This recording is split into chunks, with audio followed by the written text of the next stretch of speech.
Our world is made up of many people. We have friends and families that go to school, and hobbies such as soccer, art, or music, and we're special in our own way. Very much alike, and also very different. Boys and girls, have you ever heard the term autism before? Children with autism are very special. They may look like other kids in your classroom, but you'll notice some differences after you meet them.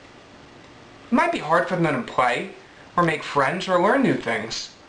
Some children may even have trouble talking or understanding what people say, and they may talk too much about their favorite topic. But just like you, children with autism have families who love them very much, they go to school, and they have special interests. I think my friend Sarah can best explain to you what autism is about. Sarah's an 8-year-old girl who wrote a book about her brother who has autism.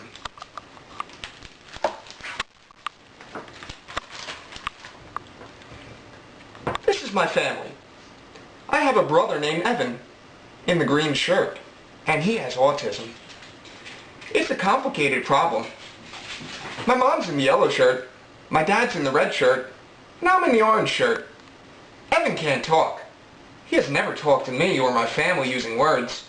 Instead, he uses pictures and sign language. I wonder what he would say to me if he did talk to me. I have a lot to say to him, and I think he understands most of what I say.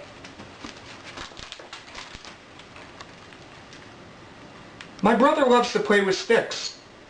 He taps them up and down, and he's very fussy about what sticks he plays with. His teachers and therapists call it stimming. All I know is that he really likes to play with sticks, and tries to turn things into a stick whenever he can. Evan's always happiest when he has a stick to flick around. Playing with sticks is his favorite thing to do. I tried it once, and it was fun.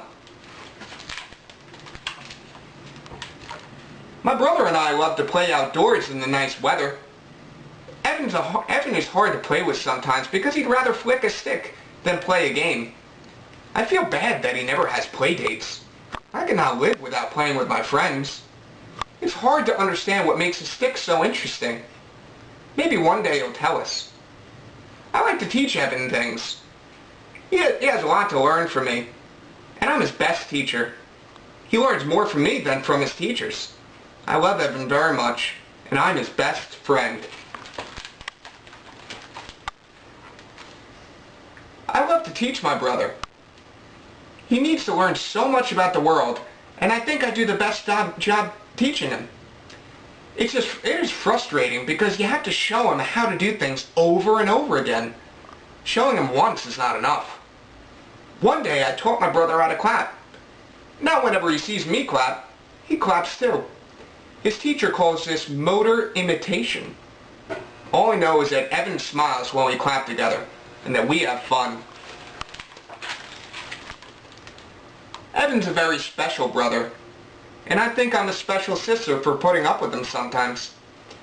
I wish we could talk about what it was like to have autism.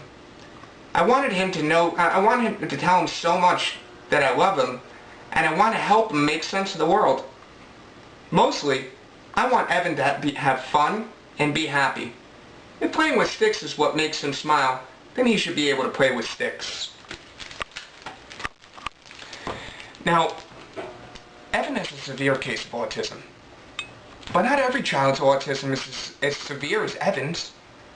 Everyone's different. And that's okay. There are different ways that children with autism can act. They can flap their hands or spin around in their seat. They can have trouble talking, making strange sounds, or not talking at all. They may play or behave differently than others. They may be active or very quiet and like spending time alone. They may even do or say the same things over and over again. You might be thinking, how come they're acting this way? Well, children with autism could be very sensitive to noise or smells, which may cause them to act that way. They may not be able to interpret facial expressions like a frown. They can get frustrated or angry, but sometimes they can't tell us why. They may not be able to use or understand words. And being upset, scared, or bored might cause them to flap their hands, spin around, or make noises. But just because a child has autism, it doesn't mean that you can't be friends with them. When you're a good friend to someone, you accept their differences. And you do the same thing with children with autism. Some ways that you could be a better friend are knowing that some kids with autism are really smart, just in a different way. You can protect your friend from things that bother him or her. You could talk in small sentences with simple words. You can use pictures to help write down what you want to say to them. And most of all, you could be patient. You can invite your friends to join you in activities. You could teach them how to play a game. And you could help other kids learn about autism so they could understand and accept your friends' differences. Children with autism may act differently than you and I, but take a chance. Get to know them, and you may find that you have more in common than you realize.